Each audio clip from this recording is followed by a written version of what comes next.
আপনাদেরকে কোনো ঘরের ওয়াইফ পরকীয়ায় জড়িয়ে যাচ্ছে, তাই ও আচ্ছা সুনাম করছি তো বুঝতে হবে।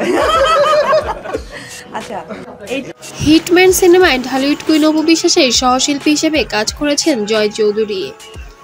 এবার প্রথম ঢালিউড কুইনের নায়ক হলেন তিনি। সিনেমার নাম প্রেম প্রীতির বন্ধন ছবিটি পরিচালনা করেছেন সোলাইমান আলী লেবু। পাবনার ঐতিহ্যবাহী হার্ডিন ব্রিজে সিনেমাটি শেষ ভাগের দৃশ্যায়ন চলছে।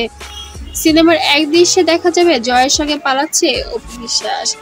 তবে আপনারা ইতিমধ্যে ছবিটি দেখতে পেরেছেন, অবশ্যই মন্তব্য করে জানাবেন আপনাদের কাছে ছবিটি কেমন লেগেছে। তবে এবার যেন হার্ডিন ব্রিজে অপু ও জয়ের রসায়ন শুরু হয়েছে, যেটা মুগ্ধ করেছে নটিজেনদের। ইতিমধ্যে সবাই অনেক সাড়া দিয়েছে বুবলি এবং জয়ের রসায়নকে।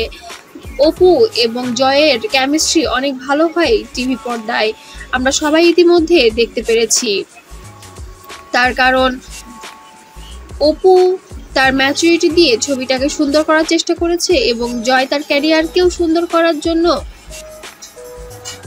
তাদের ছবিটা আরো অনেক সুন্দর করেছে।